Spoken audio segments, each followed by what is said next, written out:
Siberia. Before the Soviet skyline, what was lost, what survived, and what remains to be investigated. The absence of evidence is not always evidence of absence, but neither is it evidence of extraordinary claims. When many people imagine Siberia, they picture endless forests, frozen tundra, isolated villages, and immense stretches of wilderness. It is an understandable image, but an incomplete one. For centuries, Siberia has also been home to thriving cities, skilled craftsmen, merchants, engineers, scientists, architects, miners, and explorers. Long before the Soviet era, its towns contained magnificent churches, government buildings, trading houses, theaters, schools, rail stations, and industrial complexes that reflected both Russian traditions and influences from Europe and Asia. Yet many of these structures no longer exist in their original form. Some were destroyed by fire. Others deteriorated through neglect. Many were altered during periods of modernization. Still others became casualties of revolution, ideology, or war. Understanding what happened to these buildings requires us to separate documented history from speculation. Siberia. Before the revolution, Russian expansion into Siberia accelerated during the 16th and 17th centuries. Rivers became highways connecting distant settlements, while the fur trade generated enormous wealth that funded churches, civic buildings, and merchant estates.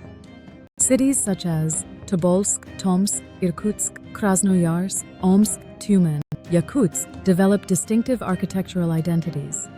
Some structures were built from timber because forests were abundant. Others were constructed from brick or stone, reflecting increasing prosperity and improved transportation. By the 19th century, many Siberian cities possessed universities, observatories, opera houses, cathedrals, museums, government offices, extensive commercial districts. Historical photographs confirm that these communities were often far more sophisticated than modern stereotypes suggest. The architectural boom. One reason Tartaria theories gained popularity is that 19th century construction appears astonishing. Across Eurasia and North America, we find elaborate stone carving, massive domes, intricate ironwork, decorative brickwork, enormous public halls, beautifully engineered bridges. Modern observers sometimes ask, how could people accomplish this without today's machinery? The answer is that 19th century societies possessed remarkable engineering capabilities. Steam-powered equipment, railroads, mechanical cranes, large-skilled workforces, advanced surveying, sophisticated mathematics, industrial brick production, steel manufacturing, stone quarries employing thousands of workers. These technologies were impressive, even if they differed from today's computerized equipment. Recognizing their capability does not diminish their achievement, it enhances it. The Soviet transformation. The Russian Revolution of 1917 fundamentally altered the relationship between architecture and government. The new Soviet state sought to build a different society. Religious institutions were viewed as symbols of the old order. Many churches closed. Monasteries became warehouses. Bell towers disappeared. Domes were removed. Some buildings became factories. Others became museums. Still others simply vanished. This process is thoroughly documented in Soviet archives and historical studies. Yet the scale of alteration still surprises many researchers today. Entire skylines changed within a generation. Why were towers removed? One frequently repeated observation concerns towers and upper stories that no longer exist. Historical photographs often reveal churches with missing domes, clock towers shortened, decorative spires removed, roof lines simplified. Several explanations are well documented.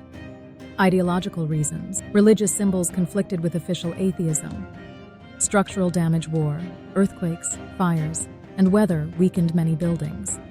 Economic necessity. Copper roofing, iron beams, bronze bells, lead flashing. Valuable metals were often salvaged. Public safety. Some deteriorating towers genuinely posed hazards. Each building has its own story. The mistake is assuming every altered structure must share a single explanation. Buildings that sank, or streets that rose. Perhaps no observation attracts more attention than windows located below today's street level. Photographs show basement windows, half-buried entrances, lower arches disappearing beneath sidewalks, stairways leading downward into what appear to have once been ground-floor rooms. Several mechanisms can produce this appearance.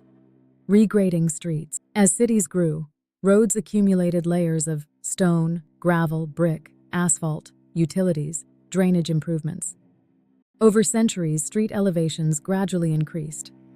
Flood control river cities frequently raised streets to reduce flooding.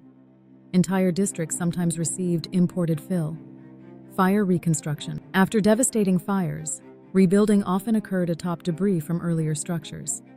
Rather than removing every foundation, builders reused what remained. Basement conversion buildings originally designed with shallow lower levels were later excavated or repurposed into usable basements. Again, none of these explanations automatically account for every example. Each site deserves investigation. Underground chambers. Many Siberian cities possess underground spaces. These include merchant storage vaults, ice cellars, wine storage, storm shelters, heating tunnels, utility passages, military facilities, crypts beneath churches. Alternative history researchers sometimes propose that these represent remnants of an earlier civilization. Professional archaeologists generally interpret them within the documented development of each city. Both groups agree on one point: there is still much underground that has never been systematically explored. Modern cities often conceal earlier generations beneath their foundations. The question of missing records. One argument frequently made by Tartaria researchers is, if everything is understood, why are so many construction records incomplete? This question deserves a careful answer. Historical archives are often fragmented because of fires, wars, floods, political upheaval, bureaucratic loss, simple deterioration. Many 19th century records survive. Many do not. The absence of a blueprint does not prove a forgotten civilization, nor does it eliminate the possibility that unknown chapters of local history remain waiting to be discovered. Good historians recognize both realities. A lesson from engineering. Engineers rarely begin with conclusions. They begin with measurements. Suppose we encounter an old stone building with buried windows. The engineer asks, how thick are the walls? What type of mortar was used? When were the bricks fired? How many construction phases can be identified? Has the street level changed? What do old photographs reveal? What does ground-penetrating radar show?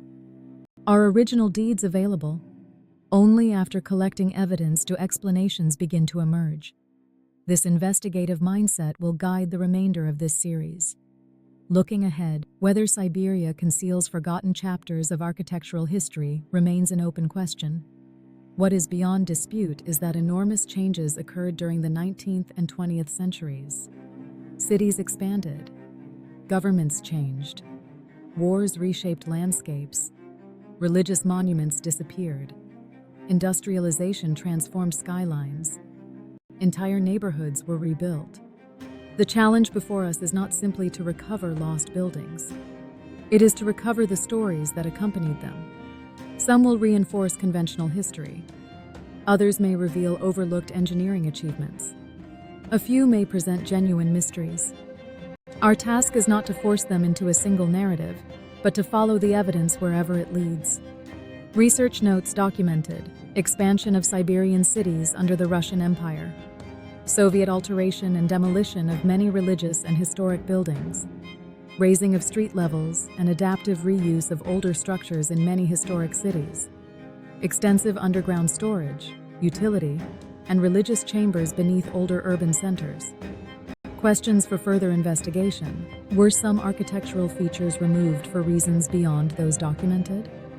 How extensive are unexplored underground networks beneath historic Siberian cities? Can modern tools such as LiDAR, ground-penetrating radar, 3D laser scanning, archaeomagnetic dating, and material analysis reveal previously unknown phases of construction?